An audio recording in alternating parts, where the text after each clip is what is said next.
Finally this time, we gonna get it right. You gotta let go of those who don't belong in your tribe. So cut the bad out of your life. Yeah, do it one time. You gotta work till you're winning. Yeah, take control of the system. When you invest, it's addicting. No time to rest, let's go get it. Not gonna stop till I'm finished. Not gonna drop to my limits. Deep in my chest, I'm inhaling. Believe in testing and failing. You gotta flip everything in your mind. Take the limiting thoughts and turn them into your why. Prove to yourself you're worth it. You deserve it. Push past all the hurt and find your purpose. You gotta take control. Life's too short. Get out of your head. Make a better life instead. You gotta give it all. Look, I wasn't gonna say anything, so okay, guys? I mean, take control. Get out of your head. Make a better life instead. You gotta give it all. Look, I wasn't gonna say anything. Give it all your best. You're never gonna stop, no way, no. Yelling out, hey, yo. Headed to the top on our way, yo. You gotta make change. Yeah, there's gonna be a little pain, but nothing's worse than staying the same. So light that flame, put the work in, go claim everything you want in this place. It's time to go fast, know that energy is all cash. You could get it all if you never give up, no slack. Headed to the top is a mystery, your own path. Never gonna stop, no, you got this, never go back. I know it gets hard, you gotta love it. You gotta recharge with what you want and think of your dreams. Get that energy to go and get everything. You gotta take control. Life's too short. Get out of your head. Make a better life instead. You gotta give it all your best. So don't let go. Take control. Get out of your head. Make a better life instead. You gotta give it all your best. Give it all your best.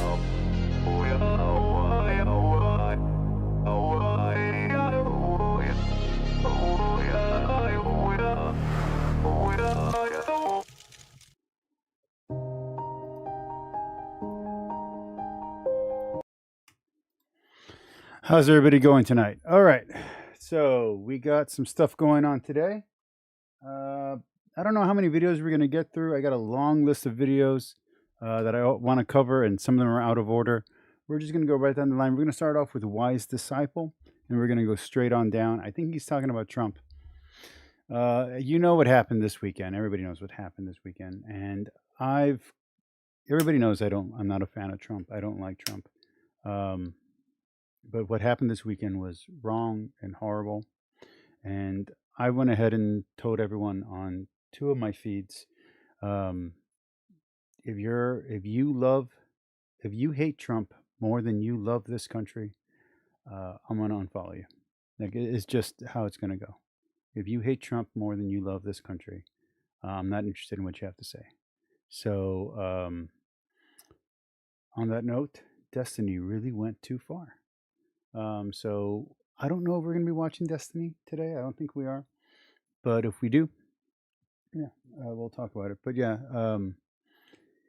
this week was insane. I had some insane stuff going on. I had my car was hit in a hit and run. It was hit in the parking lot. Stop, don't pee in my books. Those are books, don't pee in my books. Okay, sorry, my cat was peeing on my books. Stop. That's not your territory to mark. Okay, let's see. Anyway, rough week, weird week. Shh. Hi, I'm doing a video. Do you want to talk? Come here. Come here. Come here. Hi, got you. Caught you. Okay, you want to talk to someone? Go ahead. Talk. Come on, meow. You don't want to talk to the TV? Let's hi to the audience. Okay. All right. So, long week, rough week. Let's just get into the videos because I got distracted with what I was saying with the cat. But yeah. All right. Watch together. Here we go. Is it on the correct screen? No, of course it's not.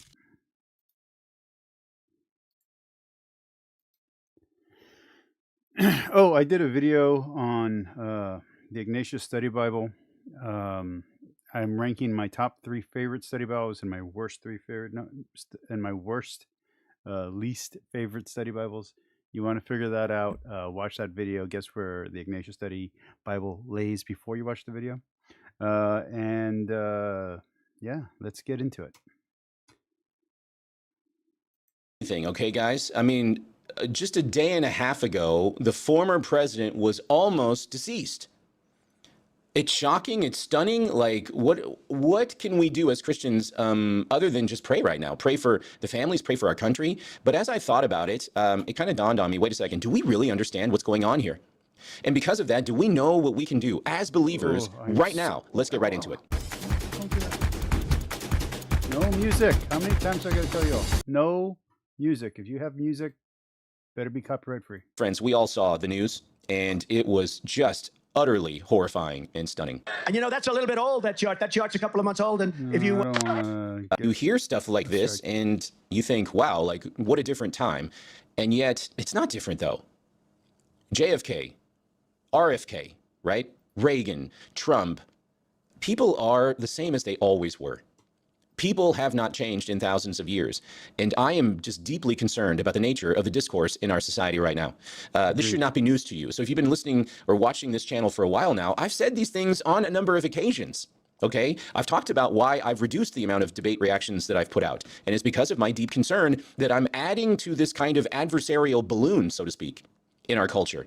And I'm really trying to be careful not to add to it. I'm trying to deflate the balloon as much as I can from my own vantage point. She's being cute. And I think the response is, this whole situation is just fascinating, and I'm sure we'll take a look at it. I mean, as I'm recording this video, news is dropping, some more news is dropping about the nature of the shooter, you know, this person's backstory. The RNC is just going live right now. There's a lot that's happening on the ground, and I'm sure that a narrative is going to start to unfold by the media.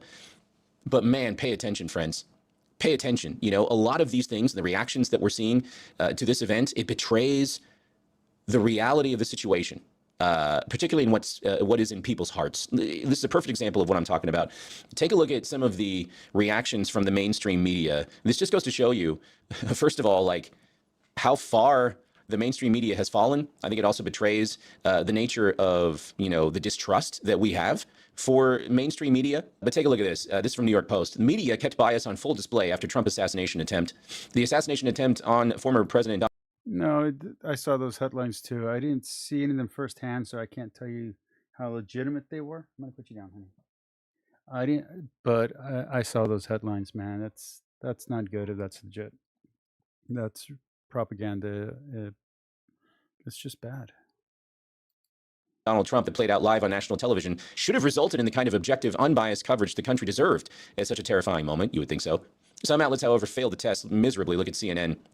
CNN came out with this immediately. Secret Service rushes Trump off stage after he falls. He just fell down, guys. Nothing more to see here. Associated Press, Donald Trump has been escorted off the stage during a rally after loud noises ring out in the crowd. Loud noises, right? This was actually the one I wanted to show you. Where is it? It's from Forbes. Here it is. Look at this. Utterly amazing. Forbes put this out. Will surviving gunfire be Donald Trump's next appeal to black voters? Imagine watching this tragedy play out, knowing that a former president almost became deceased, knowing that others in the audience were injured or are deceased, and you decide that that's the best headline to put out. For those who are being callous and offended at Trump for, I guess, existing, and angry at people for either supporting him or not, or no longer hating him. Thanks, D. I'm about to cover that actually. For those who are doing that, you're not helping your cause. Liberalism, progressivism, and even for the most part, the Democratic left, not Democrats in general, but for the most part, the Democratic left, has all been about compassion. By being this callous and this cheerful at a person's potential death, you're losing your own center. You're losing the people who could be on your side. So what Destiny did today, or did a few days ago, was going to completely hurt the election process for the Democrats, because before this happened, it was possible to get a new Democratic nominee who could beat Trump. It really was. I mean, I know everyone knows that if Michelle Obama won, she'd win in a landslide. I'm a Republican, by the way. I'm a registered Republican, and I'm saying this. Michelle Obama runs, I think the majority of Republicans would vote for the Democrats. But if the side that is representing liberalism, if the side that is representing progressivism is cheering on someone's potential death, then you're going to lose any support that you could win from any moderate or any center people or any undecideds. Not that in this one there's any undecideds, but there's undecideds in the way that they're looking at two samples of shit and they don't want either one. Well, now some of those people are going to vote for this guy, not because of just what happened. I mean, look, he's probably going to win anyway, and the photo and his reaction, great. Like it's like the best reaction you could hope for if you're writing a TV show. This is what you want your main character to act like. But that doesn't play into someone's decision at the ballot box as much as seeing people actively be anti-American and anti-life. I'm not talking about from a religious point of view. I'm saying being pro-death or pro-violence loses elections. It just does. It doesn't matter if it's ancient Rome or it's modern day America. That loses elections. So it is tactically bad to cheer on someone's violent end. And that's not smart politically. As for my take on what happened, I, like almost everybody else, found out about this from Asmongold. I was working and someone came running in to the place where I work, and we were like, "Whoa!" And we went to go look. I think we all took turns checking to see if the news was true. The place that I looked was YouTube, and Asmongold was the one that was up there. And when I came home, that's the one that I watched first.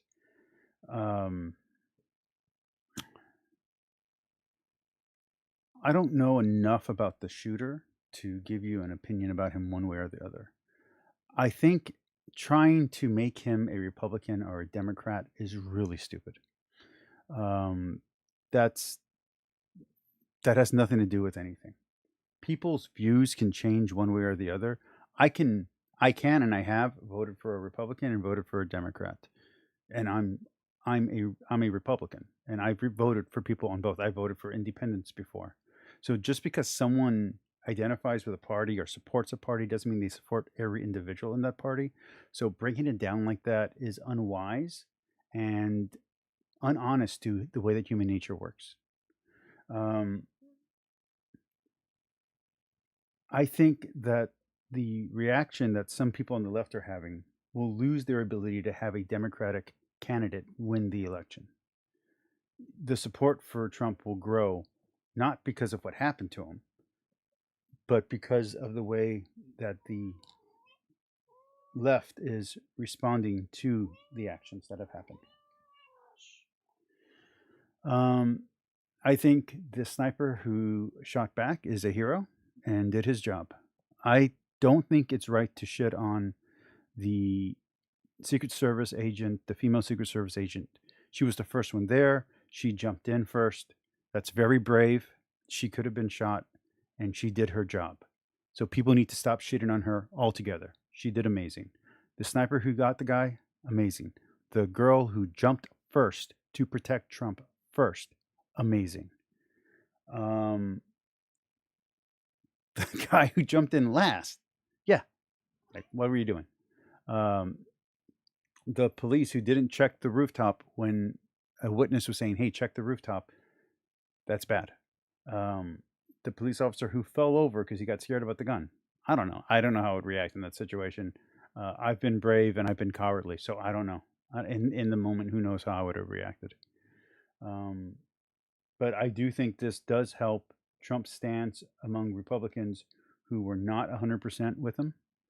I think this gains more conservative and Republican base, but I think the left's reaction is going to lose center and moderate support for whatever candidate ends up supporting the left or the Democrats. And that's too bad, because that doesn't have to be that way. This could have been a coming together moment. This could have been a John McCain moment when John McCain said, Obama is a good man, he's my political opponent, but you don't have the right to say that. No one's going to say that about him. This was, there was a moment here that could have been had, that could have won the center and even left-leaning Republicans back to the Democratic side. And you blew it by being so gross and so callous. It was politically unwise and inadvisable to have done that. So Destiny and other people who responded like him, especially people on TikTok, you lost the election for your side, not Biden. Biden could have been replaced by a better candidate. And now there's no way that any candidate can win because of your reaction. People don't want people who are acting and reacting the way that you are acting, through pure emotion, in control of the government. All right, that's my opinion on that. Let's keep going. How desensitized do people have to be in order to do such a thing like this? I mean, this pay attention, ladies and gentlemen. This betrays where we are right now as a society. You know, it's a very interesting sociological study to pay attention to. You know, there were people in mainstream media, or excuse me, social media, who are on the more famous side of things, and they reacted as well. I'm not even going to show you what some of these people, who clearly are not Trump supporters, what they said, because I'm not going to put that on screen at all. But a number of people wished that the bullet had been a few millimeters to the right. Again, I ask, like, how desensitized and sick do folks have to be in order to get to that point in our society? Vernon Central High School, how many?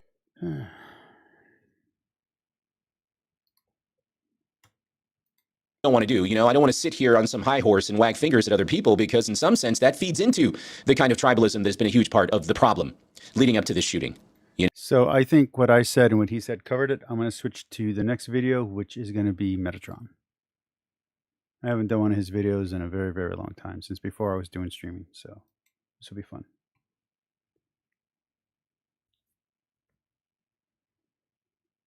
And opinions of the masses is an important element in democratic society. Those who manipulate this unseen mechanism of society constitute an invisible government, which is the true ruling power of our country. We are governed, our minds are molded, our tastes formed, our ideas suggested, largely by men we have never heard of.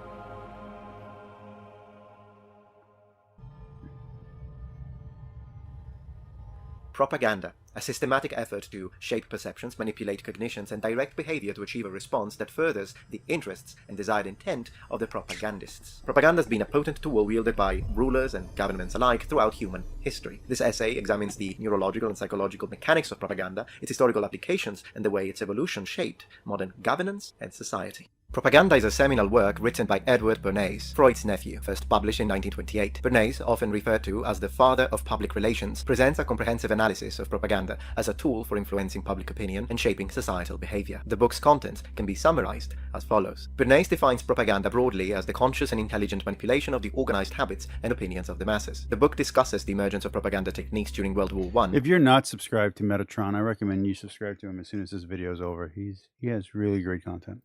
And their subsequent applications in peacetime. Bernays emphasizes how the war demonstrated the power of organized persuasion. Bernays outlines various techniques for influencing public opinion, including use of symbols and slogans, manipulation of news, creation of events to generate publicity, utilization of group leaders and opinion makers. The book delves into the psychological underpinnings of mass behavior, discussing concepts like group mentality, stereotype, and the role of the unconscious in decision-making. We will touch upon a few of these on this video. Bernays explores how business can use propaganda techniques to influence consumer behavior and create demand for products. The book also examines how propaganda can be used in politics to shape public perception of candidates and policies. Bernays presents propaganda as a tool for social engineering, arguing that it can be used to mold the public's desires and beliefs in ways that benefit society. While largely advocating for the use of propaganda, Bernays does touch on the ethical responsibilities of those who wield these techniques. The book includes various examples and case studies demonstrating the practical application of propaganda techniques in different different fields. Propaganda is notable for its frank discussion of manipulation techniques and has been both influential and controversial, shaping the field of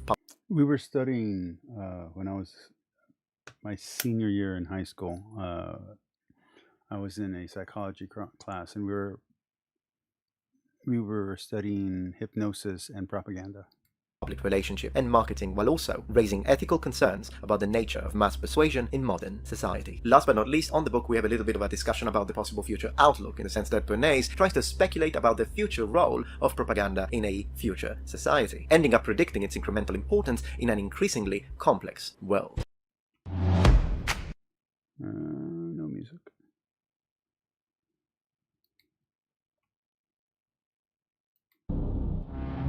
Propaganda has existed as long as organized rule has. We have seen it in the Roman era, both in Republican times and Imperial times, in World War II, but it is in the age of information that propaganda has reached a new peak, facilitated by social media, advanced language models, and algorithms that study your every choice and word. In other words, public opinion has become a resource harvested to produce power. Agents of propaganda also tend to have telltales. There are some key elements and psychological patterns that we can recognize when it comes to an agent of any sort of propaganda or mental manipulation. I'm going to do example, 5 minutes in the ask front, someone 5 like minutes that at the a end. question. You'll notice that they will either give you an answer that is completely unrelated, or Because I'm not really commenting, so I don't want to listen to too much of his video if I'm not really saying anything. Because I'm just finding it interesting. I already watched it, and I'm still finding it completely interesting. I love this guy.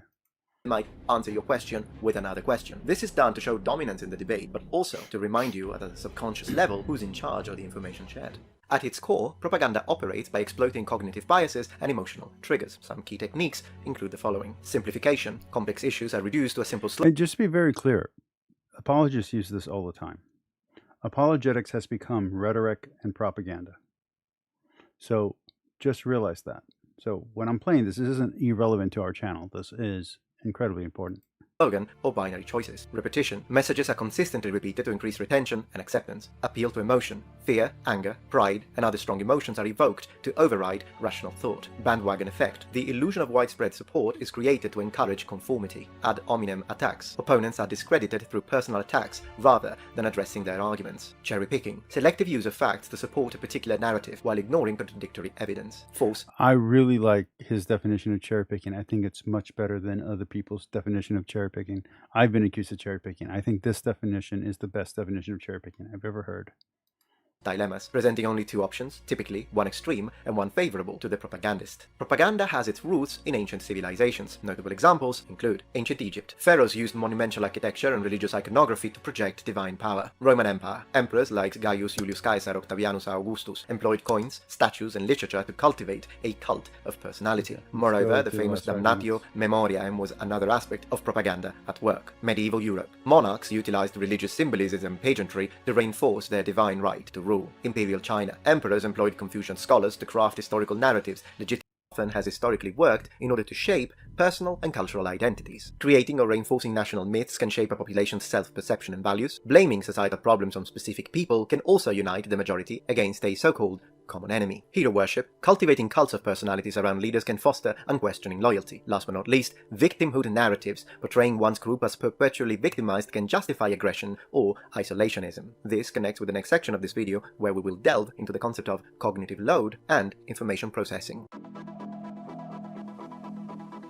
Propaganda techniques often exploit a limitation in human information processing. Information overload. Overwhelming audiences with information can lead to cognitive fatigue, making them more susceptible to simplistic explanations. Mere exposure effect. Repeated exposure to a stimulus may increase the chances of linking to it, even without conscious awareness. Primary and recency effect. People tend to remember the first and last items in a series best, which propagandists use in structuring their messages. Cognitive dissonance. Remember this next time you hear an apologist talking.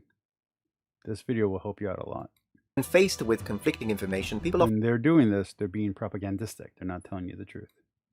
often change their beliefs to maintain Manipulating you. consistency rather than critically evaluating new data. Social influence and conformity. Propaganda often leverages several psychological and social principles. The authority principle. People tend to obey authority figures, which propagandists exploit by associating messages with respected leaders or institutions. Social proof. Individuals look to others for cues on how to behave, making manufactured consensus a powerful tool. Commitment. I like calling that groupthink.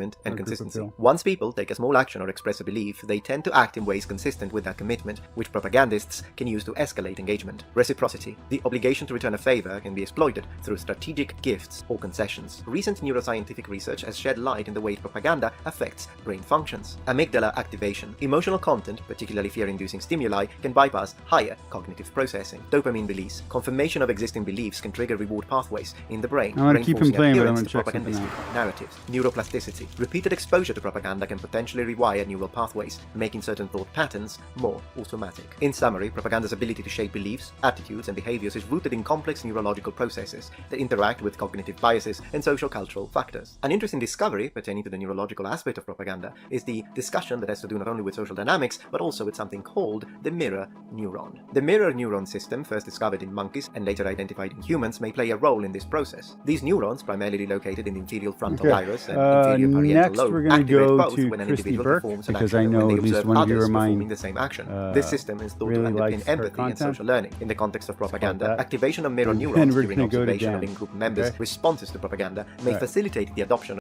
Here we go. TLDR, we're running a sale on the Pine X. Okay.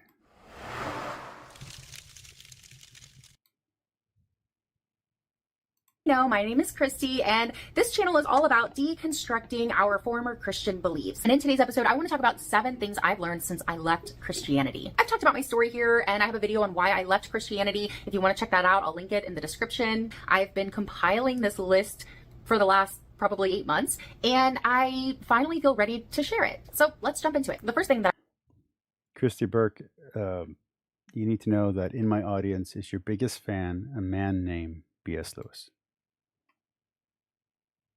I've learned since leaving Christianity is that the world is not black and white. The church would have you believe that there is a right and a wrong. There is good and there is bad. There is black and there is white, and there is nothing No, there's definitely gray, but gray won't save you.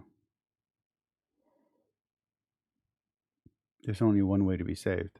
Everything else doesn't matter. It doesn't matter. There's, I was going to say degradations, but it doesn't matter. It doesn't matter. Even if you're gray, you're still damned. in between. But my experience Honestly, the only way to be saved is one way. tells me that's just not the case. Since I left Christianity, the world has become so much more colorful. I see all Yeah. of the shades in between. I've realized that there are not always absolute or objective answers to life. I'm not a relative. I'm not a relativist at all. I do believe in absolutes. But as a Catholic, I do believe that there are levels of truth, degrees of truth. So just because something's not completely wrong doesn't mean it's not wrong. And just because something's not completely right doesn't mean that it gets you to the correct answer. There can be a billion wrong answers, only one right one. That's how it goes. Life's greatest questions or life's biggest ethical dilemmas. But there can be different Embracing this questions to get you complexity there. of life, this nuanced look, has really given me a fresh perspective on life. It's really helped better shape my understanding of morality and truth, which is just not as concrete and black and white as the church would have. It's not about black and white. Again, a sinner can be a sinner their whole lives and repent. At the very end, you still get to heaven. The parable of the workers.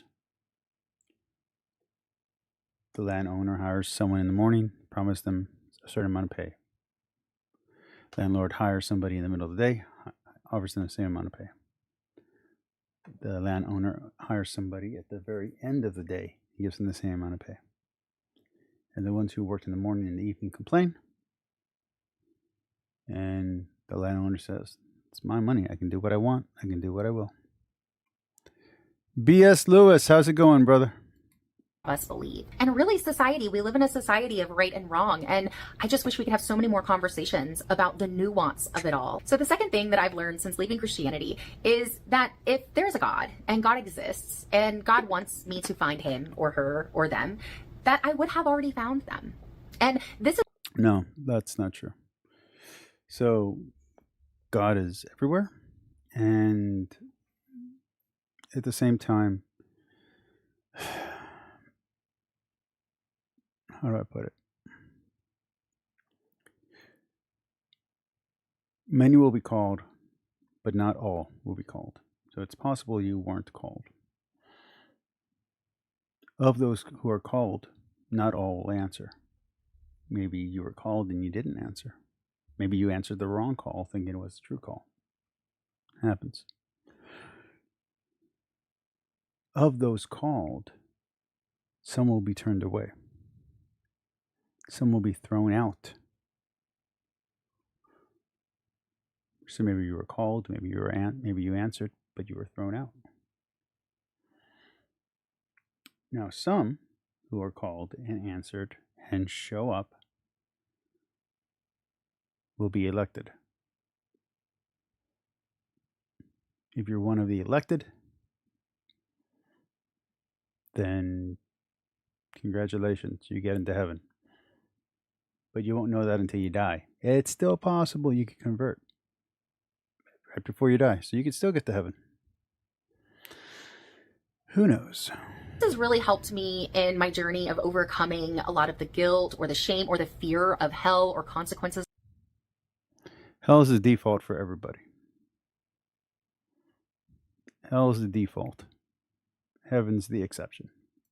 From a God who demands that I worship them in order to be saved or to have an. That's not what God demands. You have a misunderstanding. Yeah. Yep.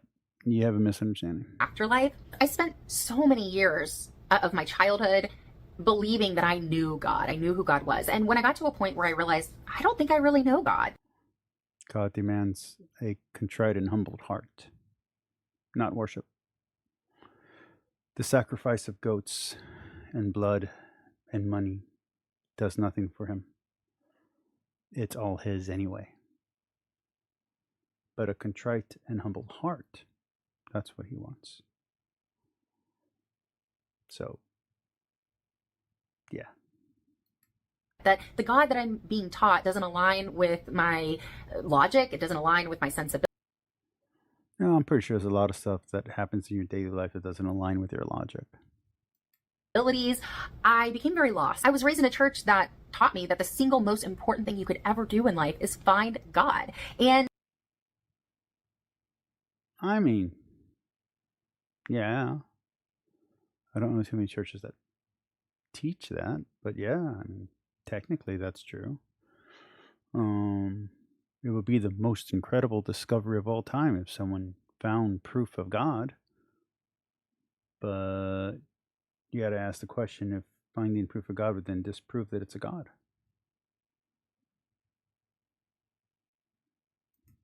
And even outside of the Christian bubble, I think that this is a very common belief, even for people who might not be Christian or. The world exists of people who are religious that are not Christian. The majority of the world is still religious. The majority of the world might not be Christian, but it's still religious. Maybe are just spiritual. They have this idea. I wouldn't call a Buddhist just spiritual. Definitely not in China. Yeah, that God must be sought. I get people in my comments that say, I'm not a Christian, but there are Buddhists who are willing to die for their religion, so I'm just saying. It's not really good to be an atheist. You should. Also, there's Xanthurianism, that's an active religion. There's Druze. There's Islam. I mean, there's Taoism. There's pantheism. There's, I don't know, animalistic. I'm trying to think about what the Native Americans do in Latin America.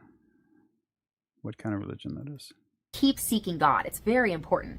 And while I don't deny that plenty of people find a lot of value in their relationship or journey with God, I think it's so interesting that to most people, or to many people, the most important thing is finding God. People come up with so many different ideas of who God is. So again, you cannot find God. You have a terrible misunderstanding. God can find you. You can't find him. Period. You cannot search out God. God has to search out you and has to choose you.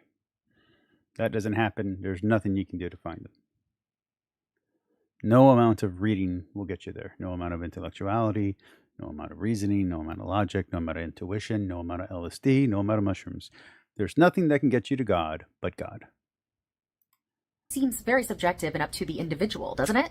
But I did fall into this trap of believing that I needed to find God. So when I left the Christian church, my journey didn't stop there. I didn't leave Christianity and become an atheist. It was actually several years of me seeking out other alternative Christianities, alternative religions, alternative spiritualities, and trying to find what was the truth. I'd like to question her about that. I don't believe that. I'd like to question her about that. And I spent so many nights, countless nights. I got them here. I got all the books here. So, I mean, I'll gladly question her and see if it's true, because I don't believe her. Days praying to whoever was out there and saying, God, if you were there, I am looking for you. I am begging you to reveal yourself, please. Sometimes the answer is no. Show up in my life, show me the truth. This is so important and I want to find you. And nothing. Yeah. Yeah. Yeah. I didn't get an answer. I wasn't Or you got an answer and you didn't like the answer. drawn to any particular belief or religion. I didn't have a sign. I didn't get. How do you know you didn't get a sign? How do you know what a sign is? Like, seriously. God's not in the earthquake. God's not in the mountain. God's not in the sun. God's not in the thunder. He's in the silence and the whisper. Get any kind of a feeling, and I never received any kind of confirmation that there was a specific truth that I was supposed to align with. And so, yeah, there's no burning in the bosom. That's just called indigestion or insanity. I got to a point where I realized that if God did exist, and let's say it's the Christian God, and he wanted me to find him, that I did everything I could. You can't find God. Again, you have a wrong understanding. I could look at myself at the end of the day in the mirror and say, I did the best I could. I tried to find God. If you're trying to find God, you're going about it wrong and you won't find him. Sought him and I begged him. And if that's not good enough for God, who are you and why would he care? Who are any of us? Read Job. then God's either kind of an asshole or he just doesn't exist. I know how genuine I was. You, if you were on that same journey, if you were deconstructing, you know how genuine you've been. You know how authentic your search has. So I was an actual deconstructionist, not the bullshit deconstruction that means like losing your religion shit. I was an actual deconstructionist, active, actual, reading deconstructionist philosophers, writing for a deconstructionist magazine, and being really, really activist about my deconstructionism. Deconstructionism doesn't mean losing your religion. It's an actual process of breaking down information to its base parts and then recontextualizing what you thought you knew earlier, what other people thought they knew earlier, and putting it with modern information. So you update all your ideas to the current understanding, and then you rebuild from there with your new, more intelligent understanding. And deconstruction can't just happen once. You can't just deconstruct once and lose your faith. No, you have to deconstruct all the time. Everything that you think you learned right after you deconstructed, you now, maybe a year later, maybe 10 years later, maybe 20 years later, need to deconstruct all of that and reconstruct it and build it back up because your information and knowledge base has changed. So you have to change your perspective to keep up with the updated information of your mind and the updated available information of the world. So because there's more information available and because there's more knowledge that you have and more experience and more wisdom, you need to update your beliefs and break them down to their base parts and recontextualize it with your new material. And it's a constant process. You cannot just deconstruct once. Has been for God. And I'm sure you, like me, have prayed many, many times for God to reveal himself. And maybe he's not doing that. So just because other people think that you're doing something wrong, if you know you've been genuine and you have sought God and you have not found God, what more can you really? What's genuine? Are you being genuine to yourself of 10 years ago? Are you being genuine to yourself of 20 years from now? You can't know that. Your previous self has no idea who you are right now. You can only be yourself, even when you're pretending to be someone else. You're always only you. So this whole argument is disingenuous. Do. Moving on, the next thing I learned since leaving Christianity is that it's okay to say, I don't know. We live in a culture of needing definitive answers, needing objective truths and objective determinations about morality, about God, about our purpose and our meaning and what comes next in the afterlife. Living in the unknown is very, very scary. It is. I wasn't paying attention to anything that she said. I think she said something about afterlife. A lot of people don't want to live in the unknown. They want answers. And I'm one of those people. I am an incredibly curious person. I don't like. Do you have a library like mine?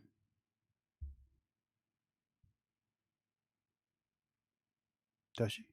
I don't know. Not having the answers to things. And it's. I have I know someone who's so curious that every day they pick up a new hobby. Are you picking up a new hobby every day? I mean, like, where are you at? Where are you at in this curiosity thing? Especially when you're raised in a fundamentalist religion that teaches you that you have all of the answers, that you know where you came from, you know who created you, you know. No religion teaches you have all the answers. Know your meaning and purpose. You know where you're. Some kind of new age Kundalini thing. Yeah, no religion teaches you that you have all the answers or know all the answers. So whatever she's talking about is not religion, and this is getting stupid. So I'm going to go ahead a little bit. Let's see what she's saying over here. Okay, let's see what she says about love. Be wrong in my atheism or my lack of belief. So the next thing I learned is that love does not threaten or condemn. That's not true. That's not true. Love can threaten, love can condemn, love can be violent, love can be aggressive, love can be ugly. If you think love is sweet and innocent and puppies, then you are going to have so many breakups. Every time a relationship gets bad, you're going to think that they don't love you. Love is endurance and patience and forgiveness. Lots and lots of forgiveness. So let's move forward to her next one. Let's see.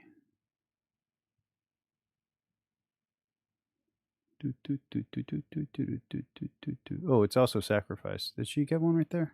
I feel like she did. Right there. Am I getting one?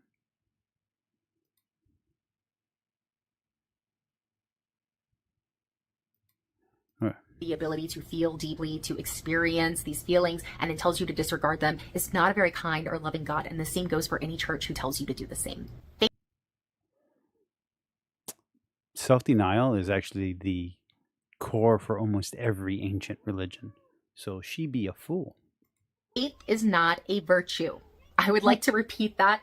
Faith is a virtue. Trust is a virtue. Being trustworthy is a virtue, and being trustful is a virtue. So she's just wrong. She know nothing. She know no philosophy.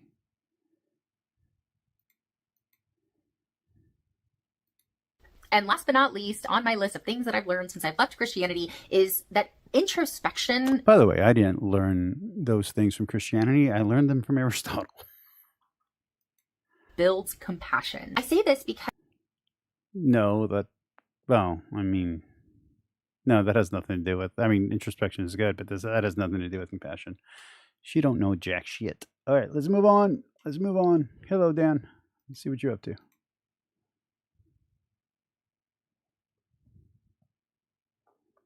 Ninja.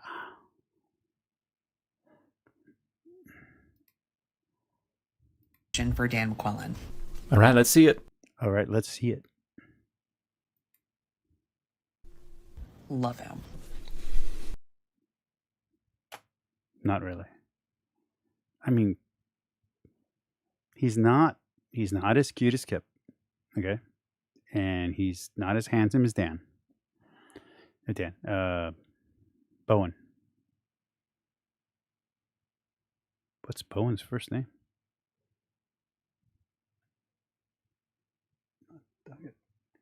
Hold on, what? Here, come here. Come here. We're going to get up.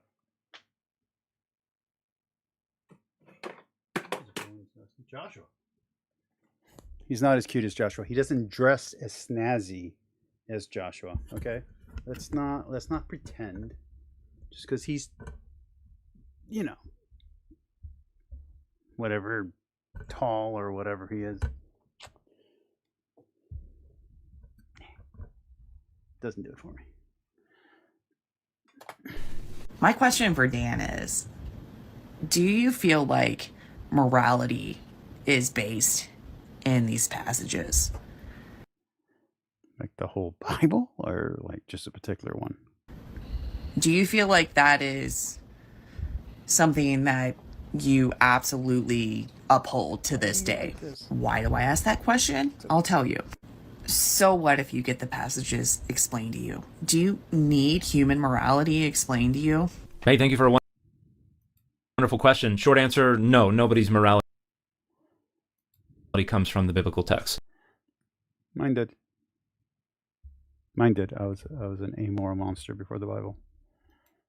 Long answer, still no, but it gets a little more complex. Scholars have been studying morality and its origins for a long time, and for a couple of good, accessible discussions, I would recommend the chapter on morality in Claire White's An Introduction to the Cognitive Science of Religion, and then I would also recommend Jonathan Haidt's book, The Righteous Mind.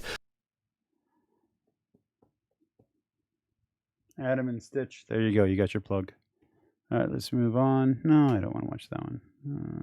Let's see. Let's play this while I look for another video. Which is a somewhat idiosyncratic theory of the cognitive origins of morality. And the idea of different dimensions of morality, I don't think, is going to change the consensus or anything like that. But there's still a lot of good discussion about the cognitive foundations of what we think of as morality. But when we look at the data, what we see is that humans seem to be born with kind of an innate, naive sense of morality.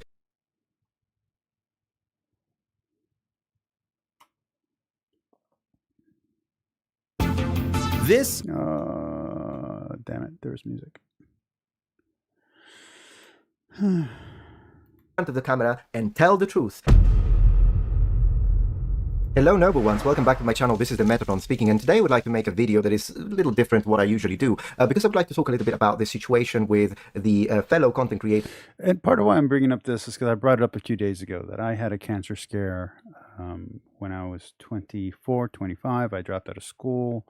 I was bleeding from my butt and from my gut, and I was filling up a bowl, like the toilet bowl, with blood. And the doctor initially said it was cancer. For years afterwards, I had to keep on going back for tests. I'm supposed to still go back to tests to make sure that it's not colon or stomach cancer. But it ended up being H. pylori and nothing else.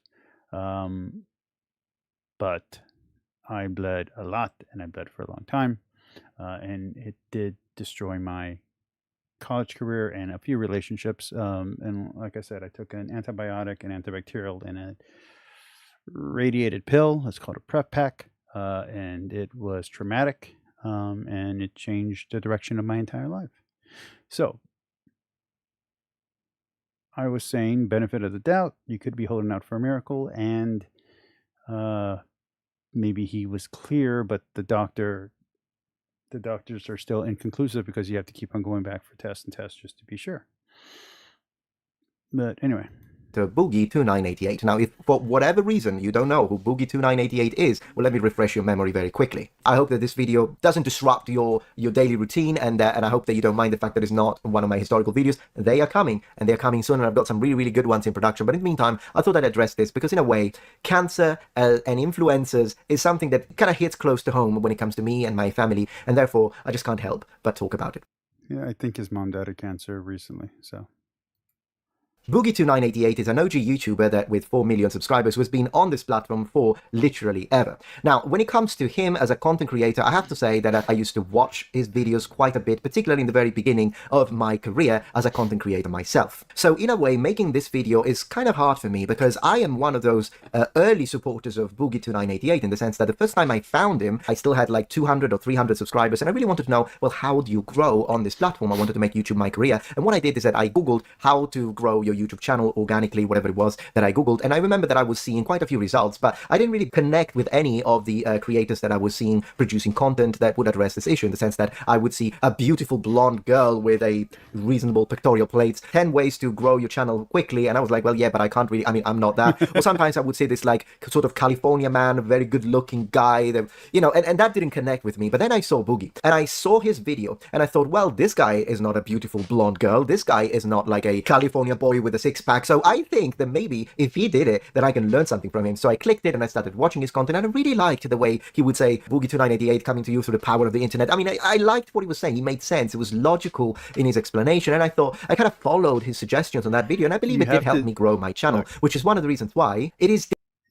So that's me playing the bongos on my cat. And the more I do it, not only does the happier that she get, but her tail starts going like this. Right? Oh, you can't see it. Her tail starts going like this. And the more I do it, the faster her tail goes. I know. Why do you like this? Why are you so weird? Uh-huh. Uh-oh. Uh-oh. Oh, I see one. Oh, I see one. I see one. Let me get it. Let me get it. Let me get it. Let me get it. Oh, okay. Chatterfully.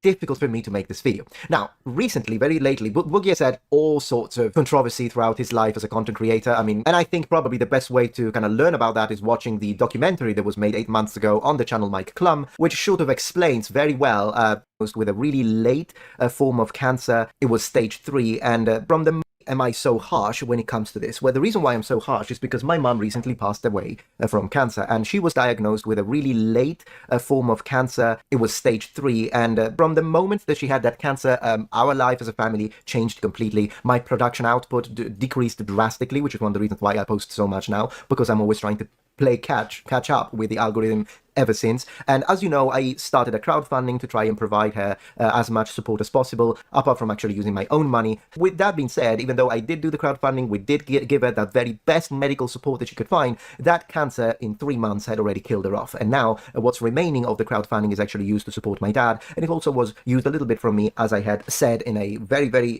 crystal clear and transparent disclaimer when I did begin the crowdfunding. I did also use it to sort of recover a little bit for all the back and forth that I had to do between Italy and America. Because this is something that really speaks to me as someone who has had a recent death due to cancer in the family. If it really is the case that Boogie is indeed faking cancer just for internet clout and pity farming, then that would really astronomically piss me off. And there are, of course, situations on the net where we have seen people that did this, that did it on TikTok, that did it on YouTube, that pretended to have cancer to get a lot of money and monetary support, only then to find out that this was false. But still, I'm not ready really to point a finger and say, yes, I think that's what happened. So I want to review the evidence now. I do want to still give him a little bit the benefit of the doubt, but once again, I say, if that is indeed what happened, then I will absolutely change my mind when it comes to Boogie2988. That's kind of a line in the sand, if you will. So several creators spoke about this. The 2 most influential ones being, of course, Penguin Zero, so Critical, and he's one of my favorite YouTubers ever. So, of course, I really like the way, even though sometimes I disagree with some of the things he says, I really, really like his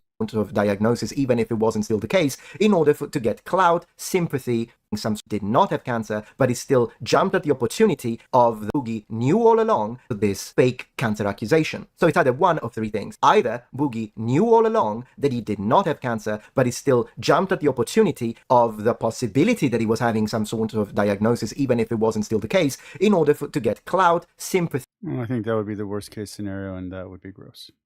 and clicks. And even after knowing that in fact he didn't have cancer, he kept saying that he did, and he lied. Possibility number 2 is that Boogie misunderstood the diagnosis of the doctor. I mean, at the end of the day, this isn't the brightest man to ever lived, to be honest, and I mean that with no disrespect towards Boogie in this case, but I mean, he says that himself. He's not like the smartest guy when it comes to decisions. I'm not saying he's stupid. I'm saying that when it comes to making the right decision, he has shown multiple times that he's very emotional, he's very impulsive, and so it's possible that he misunderstood the diagnosis and really thought it did have some form of sort of slow proceeding cancer, and so he decided to once again talk about it to, of course, gain clout. And like I said, I think that's actually really plausible, because like I said, when I got my initial diagnosis, the doctor was like, "Yeah, this looks like cancer," and then they put me through all the cancer testing, and then they're like, "Oh, it's just hyperbilirubinemia." But by the time that the final tests were coming out, I'd already dropped out of college. I'd already spent all my savings. Like, by the time everything got done, because it took months to go through the process, my life, what was before that diagnosis, or before the hint of the diagnosis, was over. The friends were gone, the money was gone, the career was gone, the fiance was gone.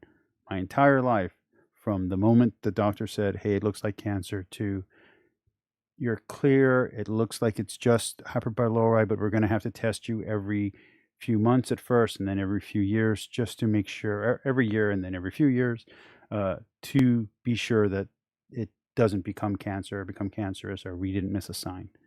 And that's always going to be on my diagnosis sheet. There's always going to be like, "Hey, we got to check just to make sure." So that's really scary.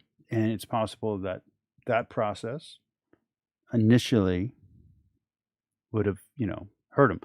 But the process doesn't take years. Like, from beginning to end, I think it was anywhere from 6 weeks to 6 months.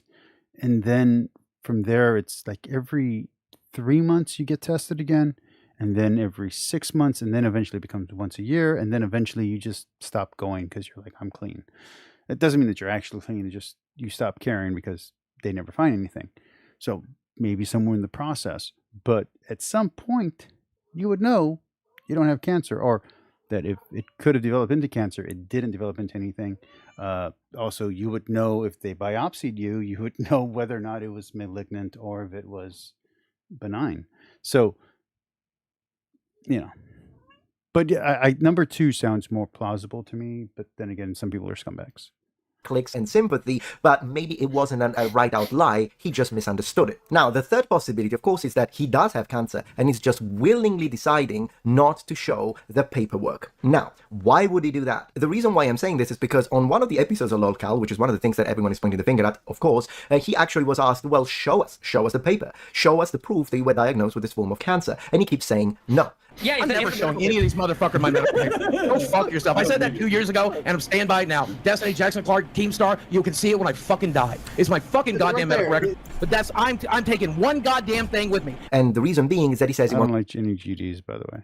To maintain his privacy. Now, that makes absolutely zero sense, considering the fact that this guy does not have any privacy and he's constantly on Twitter, and he has shared everything about his life, including things that clearly probably shouldn't have. So the fact that he's not showing this medical diagnosis is either because it doesn't say that he has cancer and so he's lying, and of course he can't, or he does have proof, but he's letting this play because he wants the attention. And if that's what he's doing, not the best thing, to be honest, but strategically would make sense for someone who's craving attention and needs money. And I'll get back to the money in a minute. But think about it this way. Let's say he has the paper, and it does say that he has this rare form of cancer, but he says, "No, I don't want to show it because privacy." Then everyone makes videos, including YouTubers with millions and millions of subscribers, and they all say, "See, he's not showing the proof, which means he's a liar. He doesn't have cancer." He lets all of this play out, then comes back after all the attention, and then he shows, "See, I did have the proof. I did have cancer." What's funny is that I kept my Pref pack, and I kept it somewhere prominent for years after after the process. What's funny about that is that it's my wife who finally threw it away. We had been married for about a year, and she's like, "I don't want this in the house anymore. Like, you survived. It wasn't cancer. This is," I don't know if she thought it was holding me back, or she thought like it was a bad time in my life, but she's like, "This isn't relevant to your life anymore. Throw it out." So we threw it out. And I kept that thing for maybe 15 years. Let me see. I was 25 and maybe around 38. Maybe, yeah. Just before turning 40, my wife threw it out. That way, for him, it would actually be very advantageous because not only he got all of the attention in the world, but then he shows that he didn't lie, and so then people will have to make apology videos, or people will, well, not necessarily, because I mean, people will be like, then why didn't you show it? So it's still not great, if you see where I'm going with this, but it would make sense from his perspective. Hello. Who am I? My name's Alpha. You're on my channel. I do anti-apologetics. Right now I'm watching Metatron. Because I like his channel. But regardless of which of these three it is, and I do anti-apologetics. I don't do counter-apologetics. and in fact I'd like you to tell me which one you think is the case, I think at the end of the day, all of this boils down to this. Boogie needs money because his YouTube channel doesn't get views, and with his catastrophic, horrible situation with the Bitcoin mistakes that he made, losing the majority, like $600,000 that he had, he still has to pay the mortgage of his house, he has got his medical situation, medical bills, he clearly is desperate for money. This does not justify in any way, shape, or form the way he has decided to make him the money, and that is where I think I'm going to provide the strongest critique towards Boogie. You see, I've been following him on Twitter, and both on Twitter and on his YouTube channel, I've been leaving comments with my official profile, and I do believe he has read them. On these comments, I told him, why don't you make a crowdfunding? If you really need money, and you're afraid you're going to die, and you need medical support, make a crowdfunding. Of course, your haters will point the finger and laugh, but your core audience, the very small, minute, let's go over here. Let's go to a different video.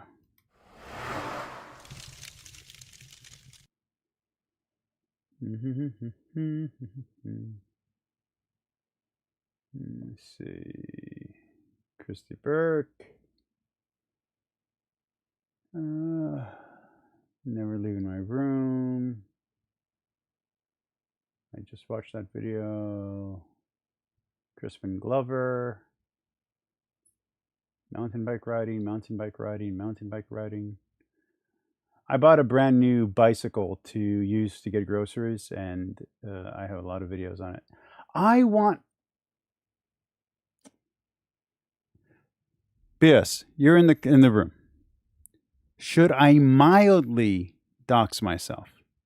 Mildly. Not give my actual address, but I have...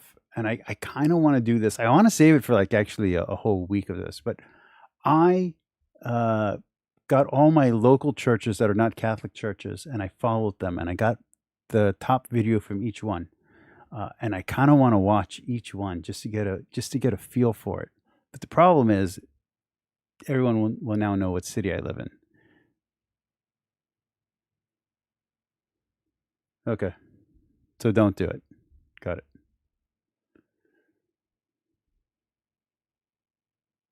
Oh, I was so tempted. Okay, let's move beyond that. Let's move beyond that. Move all beyond all these videos. Biblical scholar Dr. Kip leaves Christianity. What do you think? You want to watch that one? What do I think about curses that make you think about ugly, naked people?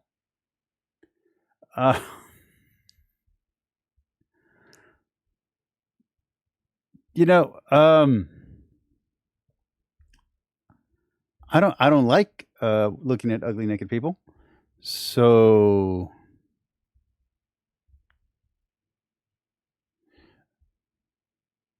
you're right, BS. You're right. That was a mistake. I will watch people's random local videos.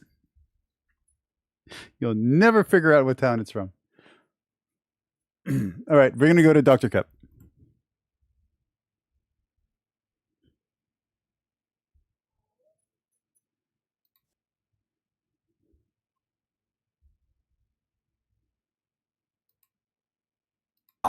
You know, it does completely shipwreck any of that old conviction about. First off, let's be very clear.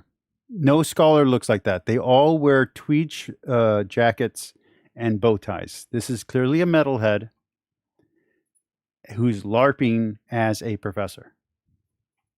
And this is clearly a BMX rider or an ex-school bully who now wants to be cool.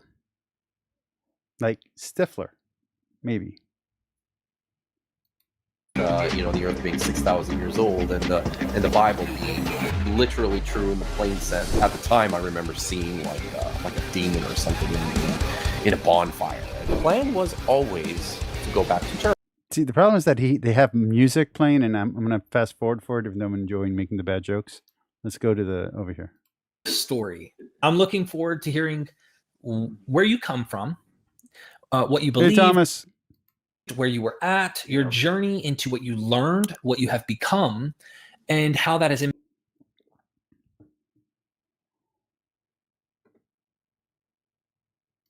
impacted you with your faith and where you are today. So with that being said, I'm going to hand the mic over to you, and I'm curious to know. This looks like it's a really old video. Anybody know how old this video is? It's like 2 years ago, 3 years ago. Okay. So, I'm a Canadian.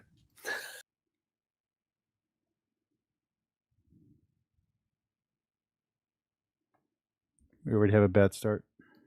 I grew up an evangelical. I would say, if you're not an American, you can't really be an evangelical. We all know that. Come on, don't lie. Only Americans can be evangelicals. My family upbringing was like very seriously evangelical. We went to church twice every Sunday, and we went to It would have been funny. You would say we were very serious about being evangelical. We went to church twice the entire time. Just twice. For the first time, not so serious. But if you go 2 times, now you're serious. Every Wednesday evening, like all good evangelicals. Had a personal conversion experience at the ripe old age of 5. I accepted Jesus into my heart. I had a really, really very good, very happy childhood. I did not. I had a terrible, terrible childhood. It was fun being a kid. I had lots of friends at church, so church was never a. Of course, I hated sitting in like the church as a teenager was where I went to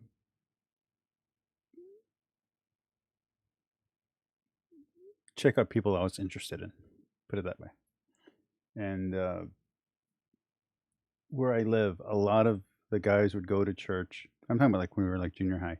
They would go to church to pick up girls. Like that's the only reason they went to church. So yeah, there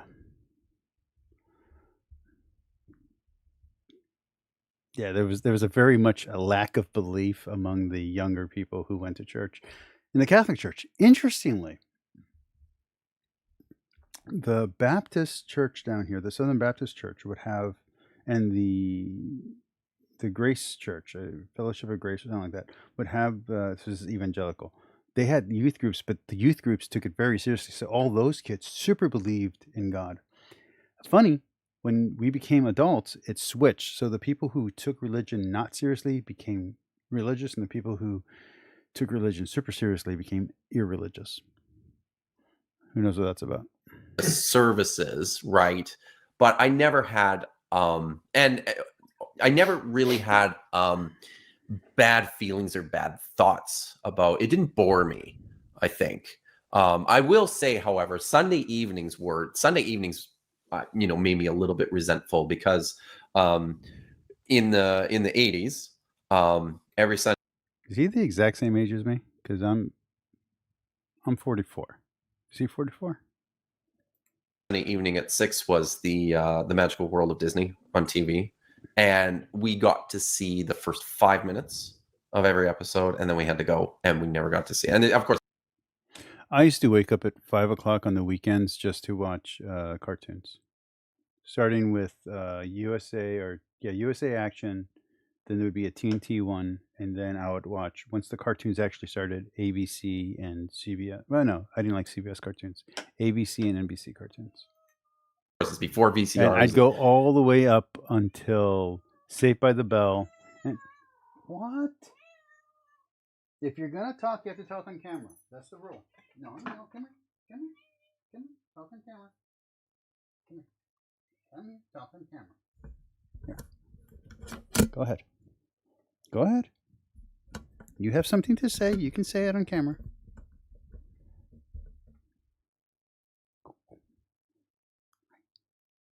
Go ahead.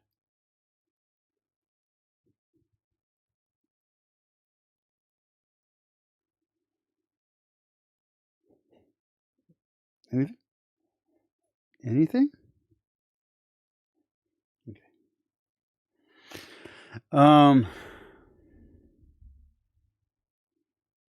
How did I just dox myself? Yeah. Oh, with my age? Like it, yeah. So that sucked. That sucked. So I was baptized, I think as soon as I was able, I was baptized. And there was an age limit in my church. I think if I remember correctly, you had to be 9 or 10 years old before you got baptized. I famously though at my church when I was 6 or 7 years old, we had like a Sunday service, and then we had a potluck. Not in the super rebellious way. I didn't, So Catholic churches aren't like that at all. You go to church on Sunday as your Sunday obligation, and you leave. There's no community at all. Seriously, the Orthodox faith has a great. There's bread afterwards and all this stuff. The Catholic faith, nothing.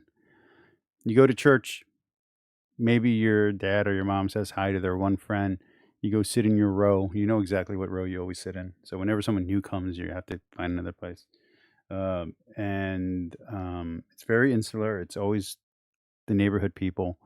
And then afterwards, you go directly to the football game. So you're trying to get to a mass that's before the game you're going to watch. So if it's a game at 10 o'clock, you're going to go to the 9 o'clock mass. It's a game at 1 o'clock, you're going to go to 12 o'clock mass. It's a game at 3, it's still going to be the 12 o'clock mass. If it's a game at night, you're going to go to the 6 o'clock mass. And then you go to your family, who are all Catholic anyway, but you all go to different churches, and then you get together and you barbecue.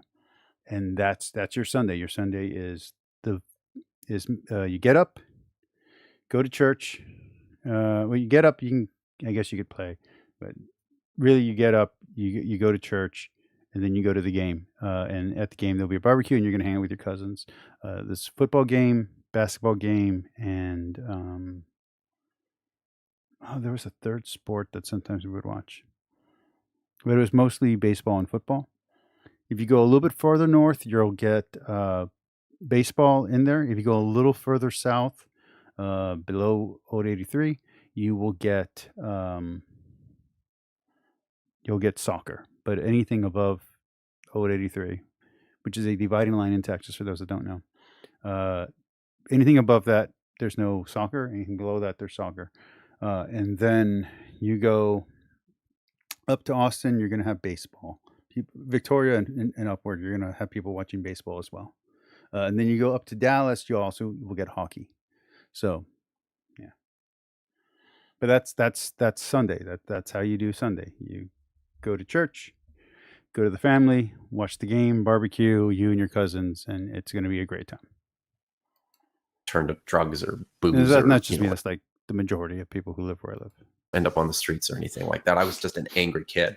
I lived with my dad, and he bought me, or he bought this book, and he read this book, and then he gave it to me to read. Maybe you've heard of this book. It's called He Came to Set the Captives Free by Rebecca Brown.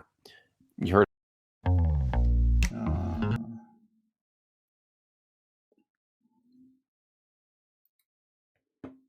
that one? Sounds familiar, but I'm not sure. So never heard of it. You've heard of Jack T. Chick Publications, Chick Tracts? Yes. I hate those things. Right. So, I mean, they are classified as hate speech by the Southern Poverty Law Center in the United States. Like he is out there. But he was the publisher of this book, and this book purports to have been written by a medical doctor, and actually says on the cover, Rebecca Brown, MD.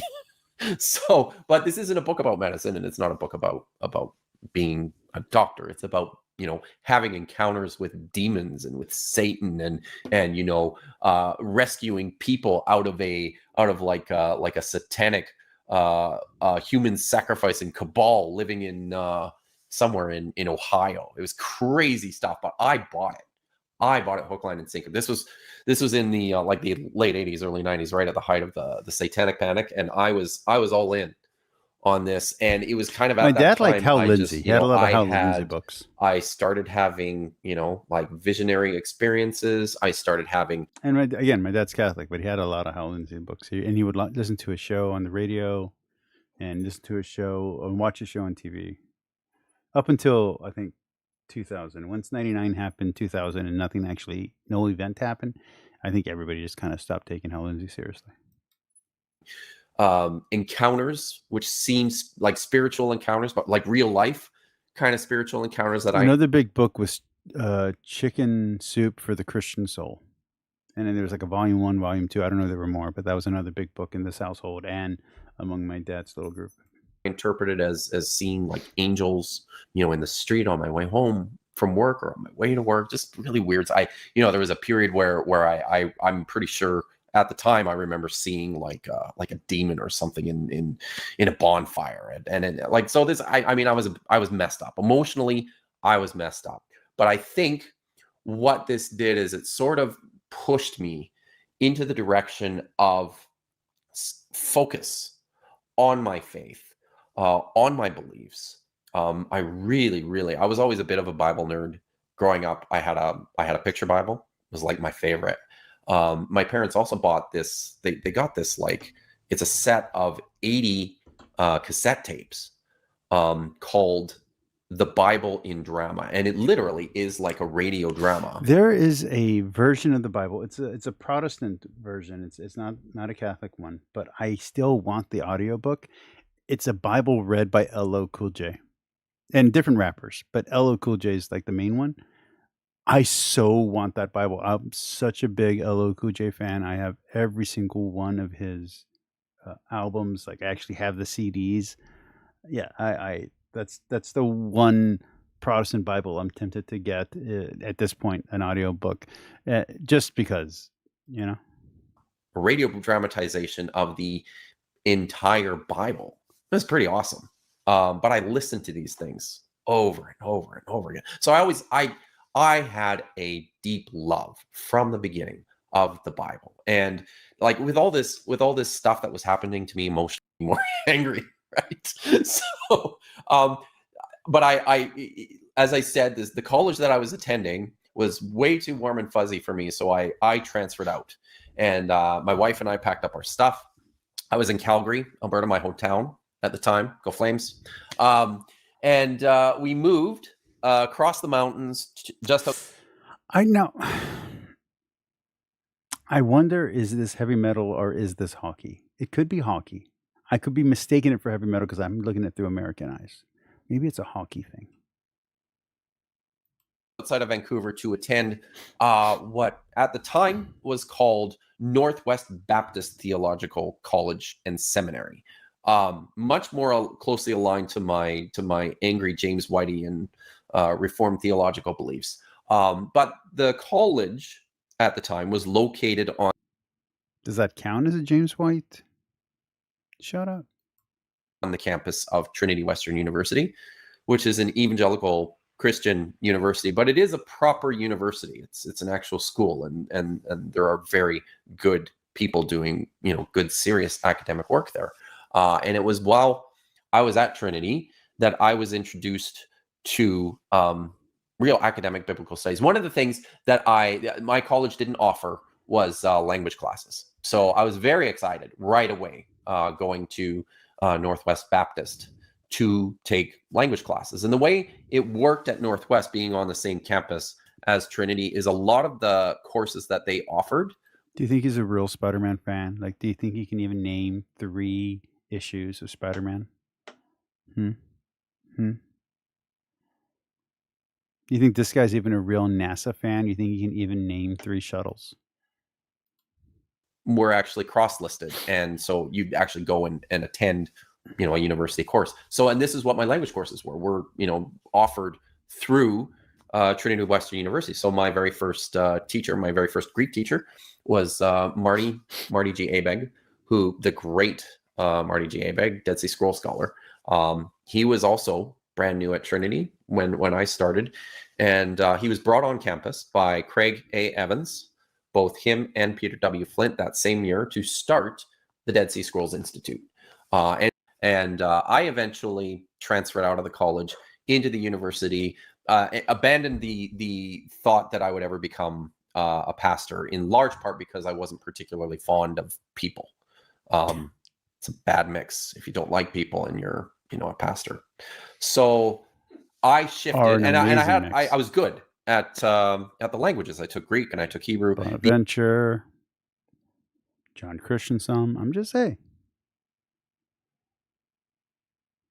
Before I even got to my 4th year of undergraduate, I already had 2 years of Hebrew, 2 years of Greek, and a year of Syriac, which was.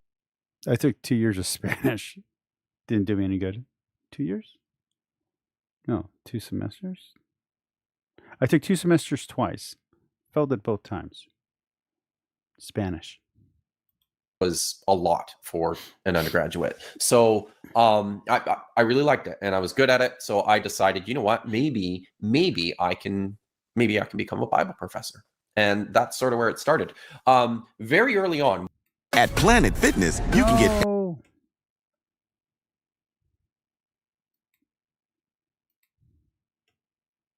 in this especially James Whiteian Reformed Theological College, very, very strictly conservative. Pretty quickly, I think within a year or two after I started, I was no longer a conservative Christian. You know, I had to, I after transferring into the university, I had to take courses in biology, and I had to take courses in philosophy and in psychology, and all this stuff, you know, it does completely shipwrecked. Why? Why would that mess with anything? Protestants are so weird. Any of that old conviction about you know, the earth being 6,000 years old and the Bible being literally true in the plain sense, and you know, I pretty quickly became a fairly liberal, progressive Christian. Certainly before I graduated. I mean, we've all been there. Graduated from university, but I went straight into grad school, and I did, and that's really where I started to focus in earnest on the Dead Sea Scrolls. I did a thesis focused on the a particular manuscript from the Dead Sea Scrolls, 4Q382, the papyrus. I'm kind of curious,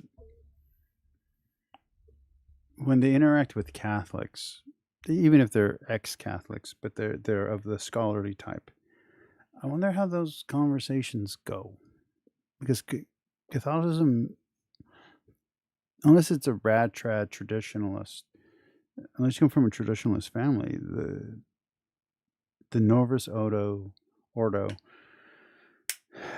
common lay Catholic doesn't have these issues. Most lay Catholics are slightly lapsed, bad Catholics. You know, even if they go to every single Sunday Mass, they're not really living a Catholic lifestyle, because Catholicism is also cultural. You're born into it. So I'm curious how the ex-Protestant scholars get along with the ex-Catholic scholars. If there's a difference in perspective there, like a larger gap. Paraphrase of Kings, which is no, he's gonna destroy it. He's gonna break the scrolls. He's gonna use a saw and burn it. Which is an ugly son of a bitch. It is 152 papyrus fragments. I didn't know they had microscopes in ancient times. No microscopic text. That looked terrible. but this is what I did. I went to grad school. When I finished grad Do you think he was hoping to get bit by a radioactive squirrel?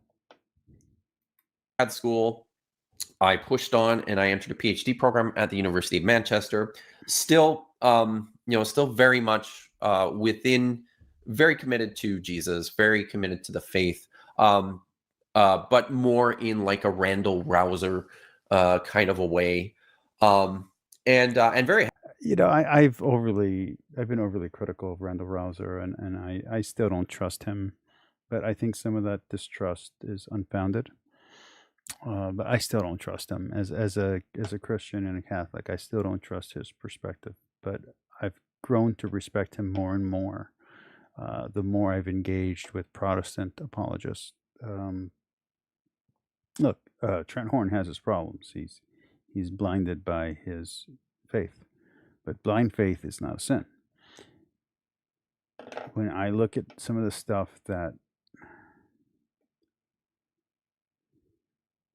Protestant apologists and Protestant preachers are teaching, I can't accept it. Most Catholic priests who preach from the homily will preach about science and history as it actually is. They don't do much preaching about nonsense. Sometimes some priests do, but most priests will.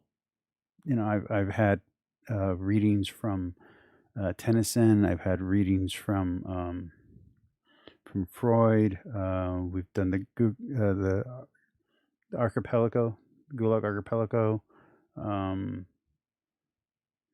The homilies are usually generally based on science, based on social science, and they're related back to the Bible. Some pastors are more pastoral, and they'll actually talk about community issues, but many of them are just talking about. Thank you, B1K3 lover. I appreciate that. Most pastors, most Catholic priests will talk facts. Go watch any of the sermons from Bishop Robert Barron. I know in the traditional church it might be different. In like traditional Latin Catholic churches, that might be different for if they even have homilies. I don't know. I'm not a traditionalist in that way. I'm not a rat trad in any kind of way. Happy too with this whole arrangement.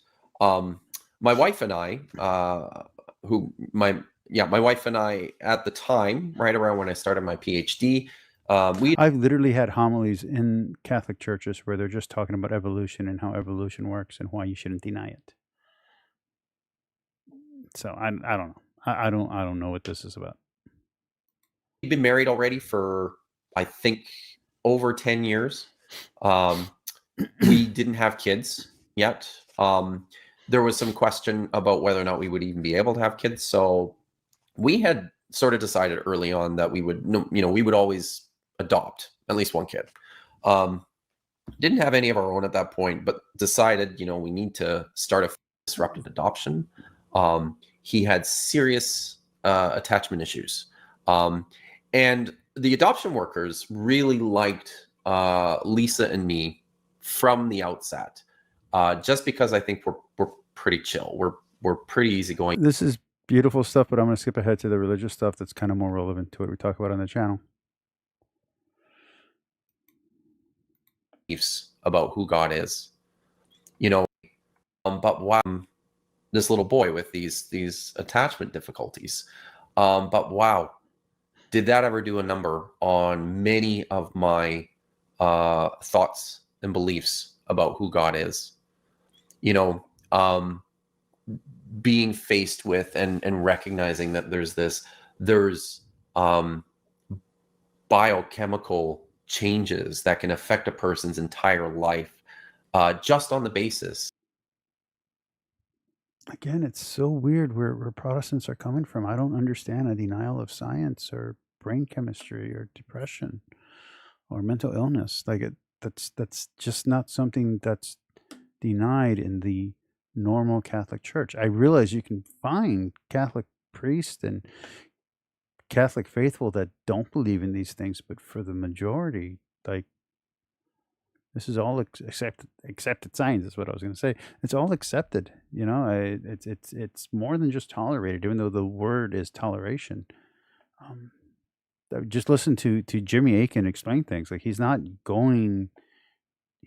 first knee-jerk reaction is not a faith answer. He'll get to a faith answer, but he'll start off in science. So I don't.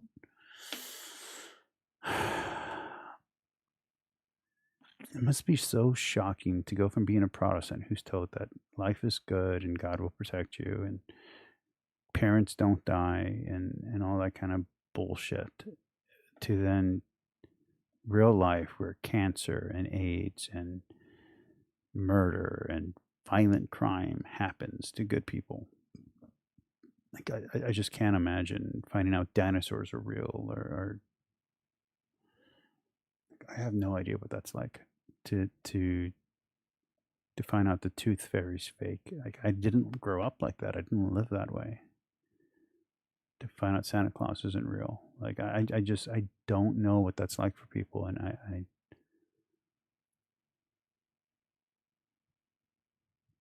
don't know. And that is just my religious upbringing. You know, it's the way my life played out. My sister died when I was 3. My favorite aunt, died when I was 4. My mom died when I was 6. My cousin committed or self-deleted when I was 7, and then just death kept going from there. So I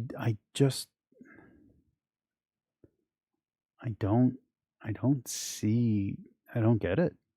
I don't get how you can, as a parent, lie to your kids about real life. You know, when I was jumped and my heart stopped for a minute, they jumped me because on Mother's Day I refused to take a photo, and I ended up taking the photo, but they asked me why I refused to take it. I said, well, because my mom's dead. And then the very next day, you know, these kids are like, take it back. We asked your parents about what you said, and they said, you know, parents don't die. And bam, they beat the living shit out of me, so bad that my heart stopped. So I don't understand why parents would do that. Thomas, I have a lot to tell you. First off, it wasn't a ghost. It was a person wearing sheets. Second, this is going to be hard for you. Tooth Fairy was your parents. They were putting money underneath your sheet while you were asleep. I know. Transformers, not a documentary. Didn't really happen. I hope you're okay, Thomas. Of, you know, their genetic material. And no one's been abducted by aliens ever. Also on the basis, socially speaking, of like their inability to properly attach to a mother. It really, I don't want to get into a lot of the specifics, but it really had me challenged my thinking about, you know, about things like the nature, human nature, sin, these sorts of concepts that we grow up with as, you know, as part of our being as humans, but also something that was correctable. We all have this deep understanding of right and wrong and stuff. Well, my son didn't have it, right? And it was difficult to explain that, or to confront that from this perspective. So that did a number on us. I went through the PhD program. We adopted 2 more kids while I was in the PhD program, and you know, also out of the foster system, and also with their own issues. Like, one of my sons has crippling anxiety to the extent that so he was able to go to Sunday school, but would not set foot inside the auditorium, the sanctuary, like it forced me to recalculate so much of my faith that by the time I finished my PhD, you know, I was a Christian out of necessity. I would tell people I'm like, you know, my focus is the historical, critical study of the Bible and, you know, through the Dead Sea Scrolls. But I literally have to take off my scholar's hat at the end of the day and go. I wonder if him and Dan have had this conversation about Mormonism. And put on my church hat, you know, just to survive. As in friends, church. I don't mean like as fellow scholars. I mean as friends. I wonder if they've had this conversation. Because so much of this stuff started to it didn't make rational sense anymore. So in order to continue to believe, and I deeply wanted to continue to believe, I had a wonderful Christian life. I cherished it. I loved it. It was very fulfilling, very rewarding. So I fought like a dog to make sure that I would stay in the faith. But over time, I just, you know, when I finally came out to my mom that I no longer believed, that I was, you know, an atheist, and she, you know, when she pressed me for how or why this happened, the only thing I could tell her was that I just stopped believing. I just could no longer believe the things that seemed incredulous to me. Thank you, D. And I could not force myself to believe things that seemed incredulous to me. I'm like, you either believe this or you don't believe it. You can't pretend. I'm like, I feel like I had been pretending for a long time and I just couldn't pretend anymore. So I had a position in Norway shortly after I finished my PhD, working on scroll fragments from a private collection there, the Skoyen collection. I was also involved in the publication project for the re-edition of the Cave 1 manuscripts, which was supposed to come out in Dead Sea Scrolls editions from Brill. So we went over there, packed up the whole family and moved the whole family to Norway in 2012 to take this position. And while we were there, the language barrier more than anything early on caused us to stop going to church. And after a while, my wife and I looked at each other and we're like, you know what? I much prefer hanging out at home with you and with the kids than I do in a church. So it was one of these. That part's a little sad. Gradual things that just kept chipping away. And, you know, I was for a long, I think I had already come around to the point where I decided I don't believe any of this anymore. But I was terrified of telling my wife about this because I love her and I wanted to be married, to stay married to her. And I was terrified of what this might do to our marriage. So I avoided it at all costs.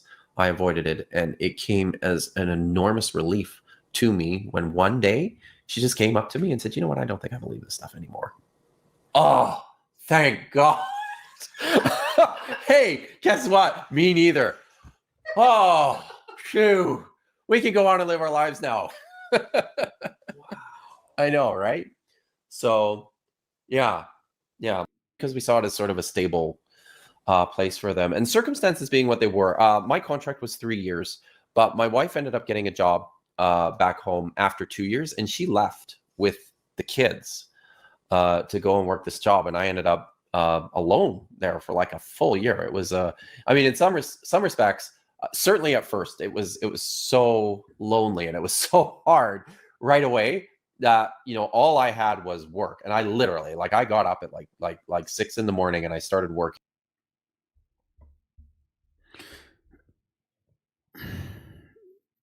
So there's an interesting parallel. My wife's been promoted at her career, and she, because of some stuff having to do with my stepson's immigration. She's not able to be here. There's some other stuff having to do with my dad, how she doesn't want to deal with the situation, but the financial boon of her career and her status and her doing well as a professor means that she's not here. And the only answer currently is for me to go there, which I don't want to do without a degree. I have my associates. I think I'm 4 hours or 5 hours away from my bachelor's. I probably should pursue a master's. I don't know. But I haven't applied. I know I should. I haven't. I'm too worried about my finances. I'm too worried about my dad's situation. You know, I have a V8. The gas alone is killing me. So I've been getting groceries on my bicycle. I bought $1,000 bicycle, and I'm using that. I had a mountain bike, but there was really no place to mount the panniers and the all of that. Not without spending way more money on equipment that I don't need. When I spend $2,000, $3,000 on specialized, not the brand specialized, but specialized bike packing equipment, or just get $1,000 bike and get all the attachments at a much cheaper cost that actually fit the bike. So yeah, that's what I did. And I've been grocery shopping on my bicycle to save money, and it really, really has been saving money. It's not like a little bit of money that I'm saving; it's a lot. For one thing, I can't carry as much food on my bike. My wife yesterday, we were videoing each other while I was riding, and she was like, "You're so cute." So she thought I was cute. But no, I mean, her career is doing really well, and she's a scholar, not in biblical terminology, and I'm not allowed to say what she's a scholar in, but she's doing really well, and that has put a strain in our relationship in a weird way, which is I'm supporting her, but at the same time, we're not together because she's pursuing her career.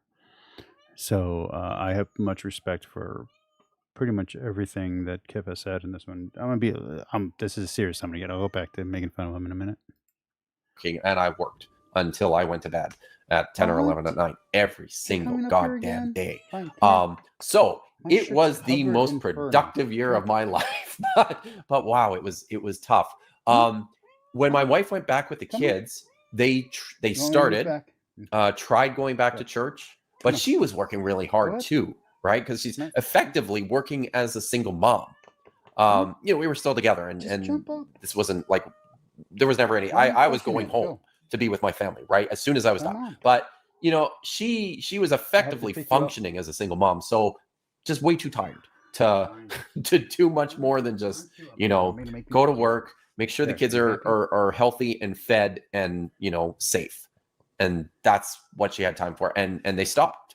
They never got back to church. And I always kind of thought, oh, well, when I come back and I'm able to be, a contributing member to my family again. No music. Then, we'll be able to do this. And it just never happened. It was one of those things where, it just didn't happen. So when I was in China, I wasn't there for very long, but I found a way to go to church every Sunday. It annoyed my wife. Yeah. So like my life changed so much, I think, from that point prior to going. Including I attended a mass at a museum that's it's like a living museum.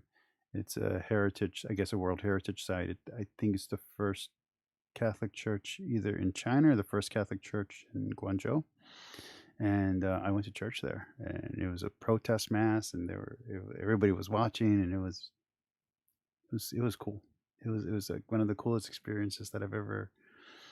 The guards were I believe everyone was from. No, anyway, I don't want to say. I don't want to get anyone in trouble. But this man, and I don't have any other way to say it than a beautiful black man, but like just this joyful man who's very dark skinned, looks at me, and there are other foreigners like watching the spectacle, and he just goes, "If you're one of us, come be with us." And I'm like, and I look at my wife, I'm like, "Can I go?" And she's like, "Yeah." And I'm like, "Okay." And we took part in the mass, a Catholic mass in China, and it was so cool. There's an official Catholic church in China that you can get to, but there's rules, and it's not very how can I put it? It feels different, but the mass with the bishop in this historical site was just, it was an amazing thing. And the fact that no one got arrested was even better. Going to Norway and then coming back, like it was so different all of a sudden. And yeah, what does it look like now? Who am I now? What do I see as my goal? I guess my contribution.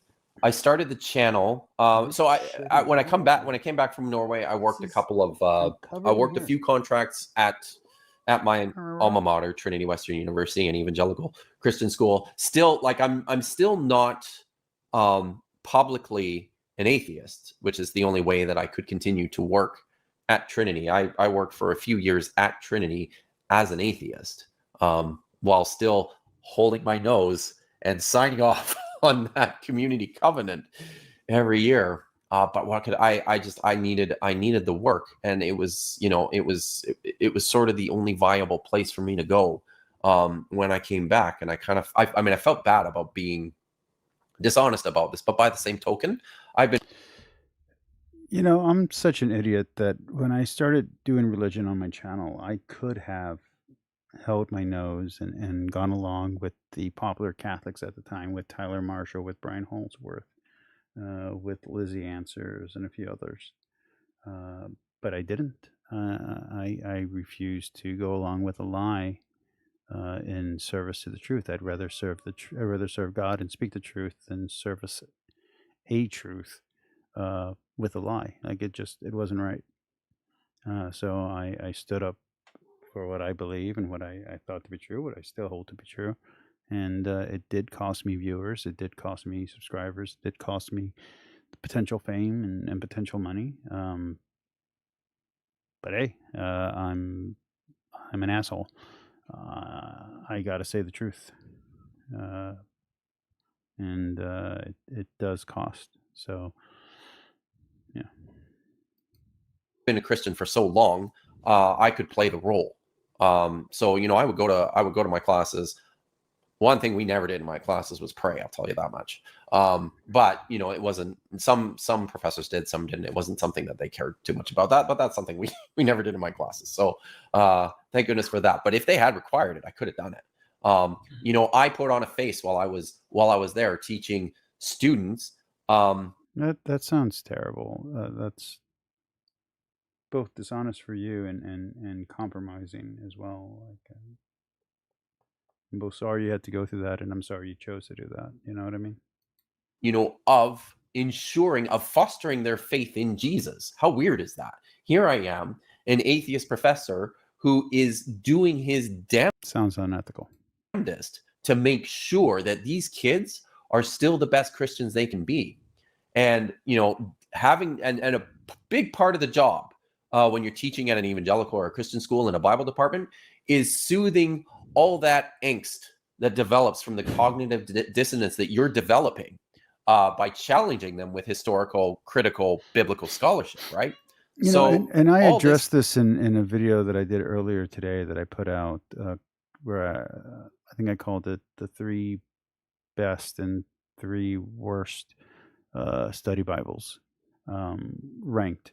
And a Catholic apologist who's an ex-Protestant was doing Protestant apologetics in a Catholic way about to promote the Ignatius Study Bible, the one that's coming out, which I'm going to buy it. I'm going to read it. I'm going to review it, assuming I still have a channel.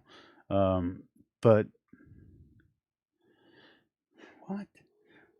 It's okay. But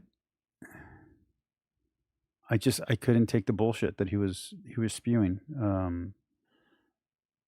And so I did anti-apologetics directed toward a fellow Catholic, because you can't use a lie to get to the truth. You just can't. You can't.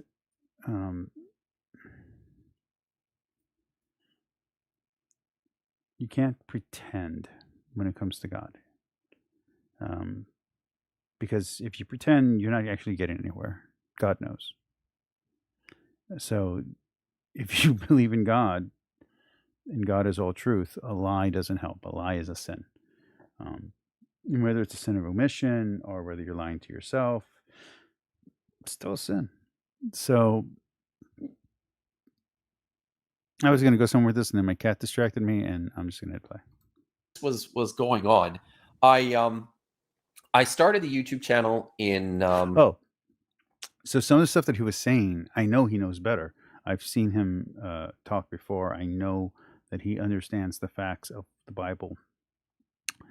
And yet, to promote the Ignatius Study Bible, he was willing to sacrifice historical facts and commonly known facts for a Catholic bias to make the Ignatius Bible look better. And I was like, no, that's wrong. I asked him the questions, is it okay to lie to save someone's soul? Those kind of questions on his channel. And he responded for everything being said. He did respond. I'm not going to look it up right now because my cat's in my lap. But he did respond. You know what? What the hell? Why not? Give me a second. Oh, I don't even see it over here. Where is it? Where is it? What do you want? Yes, I know. Good job. Did he take it down? He might have taken... Okay, no, there he goes. So here are the questions I asked. Do you have a problem with the USCCB? He put down some. I said, they own the copyright. They approve the notes to the translation. Do you think it's okay to lie to save someone's soul? And he answered, yes. Then I asked him, do you prefer beautiful rhetoric to ugly logic? And he put no. And then there is a third question that he says no to. And then he says, thanks for sharing your opinion. And I don't know what question he's responding with the last no.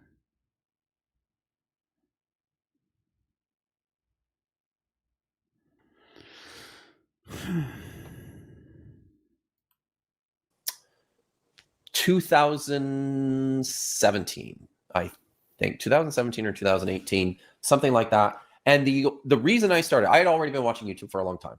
I want you to note that this Catholic apologist, this famous Catholic apologist, said, yes, it's okay to lie to save someone's soul. Think about that next time you look at an apologist. I was a big fan of Logic, still am. I watched a lot of Aaron Ross. I love Logic. When my channel was new, he gave me some advice, and I still remember him doing that, and I really appreciate that. I watched Atheist Experience and met Dillahunty, and Josh Bowen popped up on my radar. And I'll be honest, my first impression when I watched Josh was, I could do that, right? I'm like, why am I not doing that? But I was not overly confident in my own 2 more minutes, guys, and then I'm gonna switch to the live feed, to the live face, and then from there, a few minutes after that, and we'll do the music. my own skills working with the videos, right? But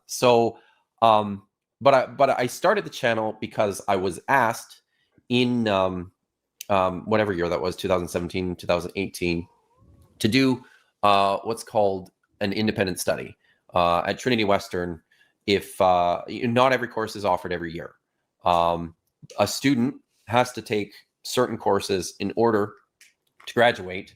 And if a student comes up on the end of their at the end of their term, I guess they're close to graduation, and they're missing a course, but it's not offered, then they can ask a professor to do a directed study, which is basically like a one-on-one course. They pay like shit. It's terrible. You barely get enough money to. I mean, it's really, really awful. But anyways, that's beside the point. I was asked, and I agreed to do a directed study for a course that I taught quite a bit. I'm going to jump ahead Trinity, to and Christian apologetics. it was one that as a teaching tool and also a counter apologetics tool. Let's back up a little bit and talk about apologetics, because this is an important part. This will be also where of I'm my going to story. end whenever he finishes this While stuff. I was a PhD student, I got a job at Trinity Western, working for a theologian, an apologist, who ran the department was called Interdisciplinary Studies, and he taught it as a Christian worldview. He taught it as Christian worldview courses. Every student at Trinity had to take one course. How much should good car insurance cost you a month? Get pronto insurance and never worry about it again, and never actually have coverage. But you won't Freshman year, and it was this introduction to Christian worldview. So it was a huge class. There was like 450 students. So he needed help with it, and that's what my job was. I was like liaising. He did all the lectures. I was liaising with students.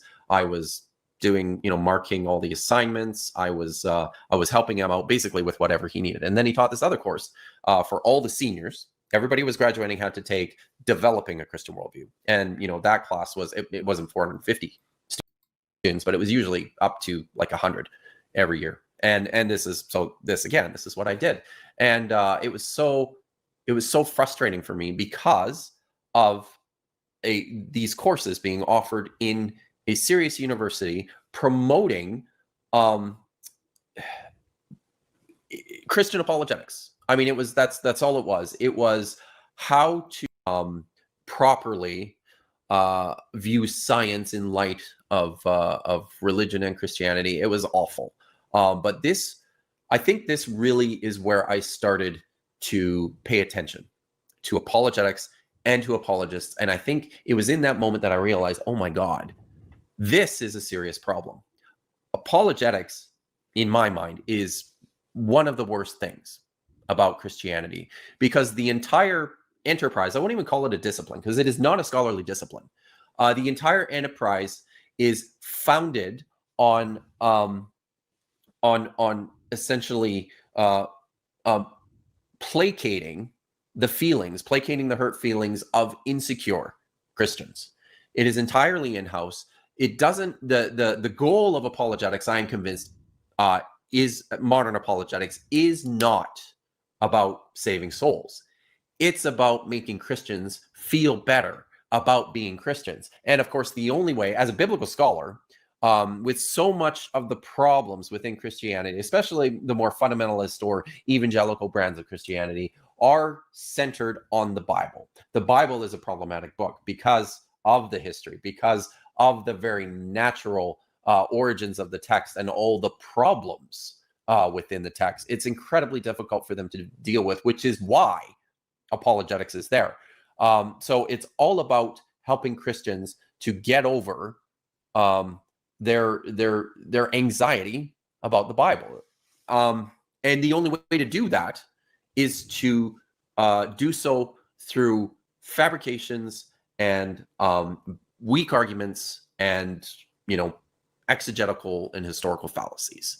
So that pretty quickly became kind of my goal with at least my YouTube channel. I love the Bible. I am a Bible teacher. Hi. And I see my role as a Bible teacher and a content creator, as helping people understand what the Bible is and why it's so great. I would say me and Kip probably have very different understandings of what the Bible is. But that doesn't mean I don't use his information or his knowledge. I think he's a good resource. You just got to not worry about his opinions and worry about the facts that he gives and take it from there. And then be entertained. All right. That's it. That's it for tonight. I don't know if Kip would ever come on this channel. I think I'm way too small. But open invitation to Kip to come to this channel. You can talk to B.S. Lewis for an hour. You hear that, B.S.? I'm using you as bait now. As a honeypot. Okay, everybody, have a good night. I'm going to go work out. I got to work tomorrow. And I stayed on 32 minutes too late. Longer than I was supposed to. Have a great night, everybody. I'm going to do a little bit of a different closing this time before we do the music, okay?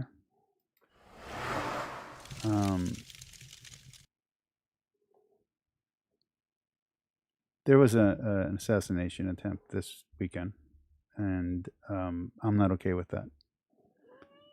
I am not someone who abhors violence. Violence does not scare me. Violence does not bother me.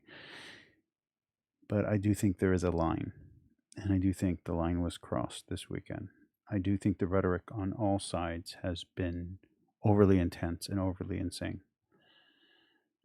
I don't care if you live in France. I don't care if you live in the United States. I don't care if you live in Spain. Your elected leaders are just that, elected. You cannot like them. You can worry about their policies, and you can identify dangerous policies on all sides, on any side. That's all fine. But in America, we have a voting system. Every 4 years, we have a revolution. Every 2 years, we have a mini half-stepped revolution. It's one of the great things about America is that we have elections to get rid of bad politicians. So, as you know, I like to say forgive everyone for everything. But let's also remember that if we're going to call ourselves enlightened, if we're going to call ourselves decent, then we need to act decently. If you're going to say you're pro-peace, you cannot be pro-violence. Do not be the hypocrite.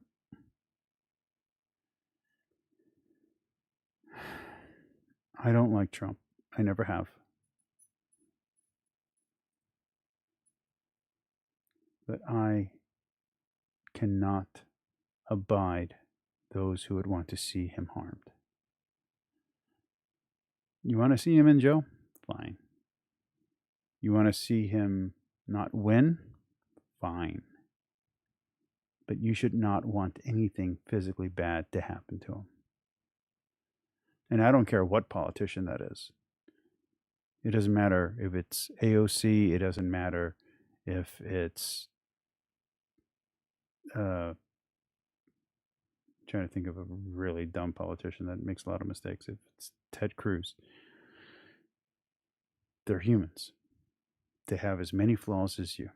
And you have just as many flaws as them. And if you think you're perfect and good, you're not paying attention. You make just as many mistakes as they do.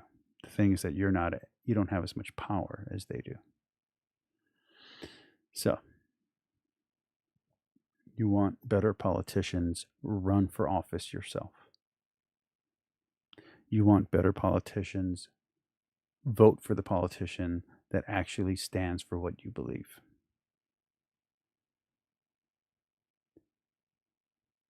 Do not go out and hurt people. Anyway, that's it. I love you all. God bless. There's only one king, and it's not you. It's God. Have a great night.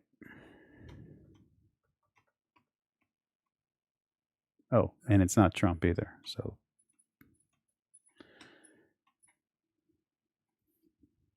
keep the faith, people. Keep the faith. All right, that's it. Music time. I love you all.